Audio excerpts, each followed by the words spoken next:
Smart Bangladesh এবার এক দফা শেখ হাসিনাকে কবরস্থানে পাঠাতে হবে। পালাবো না। কোথায় পালাবো? পালাবো না, প্রয়োজনে ফখরুল সাহেবের বাসায় গিয়ে উঠবো। কি জায়গা দেবেন? সহ্য হয় না। এখন অপেক্ষা কার জন্য আসলে? হ্যাঁ, এখন অপেক্ষা কার জন্য? আপনার জন্য। মাসুদ, তুমি এখানে এসে আবার কি পুরানো খেলা শুরু করছো?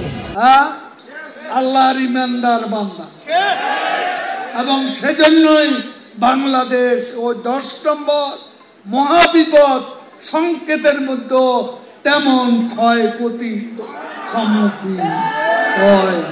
অনেকবার বলেছি, আর বলতে কথায় কথা ভালো, পরে হেডিং ওটা তারপর দিন তারিখে দিয়েছি কবে সরকারের পতন দিবস। সামনে দিকে আনে শেখ হাসিনা ডিজিটাল করে সবারই নায়ক বানাইয়া দিয়েছে। মঞ্চে সব নেতা, পুরা নেতা, আদলি নেতা, শিকি নেতা, আতি নেতা, পাতি নেতা, নেতা নেতা স্টেজ ভাঙবে, আমি বেচারা আহত। এই মঞ্চ আমার দরকার নেই, মঞ্চে এত নেতার দরকার নেই। কর্মী দাঁড়ান, নেতা কমান, এত নেতার দরকার কি? এত নেতার কাজ কি? কি কাজ করে এই নেতারা? 28 থেকে 4 তারিখ কতদিন হলো? কতদিন হলো? 28 তারিখের পর তো শেখ হাসিনা নেই। আরে মির্জা ফখরুল, হায় রে হায়, টেলিভিশনে দেখলাম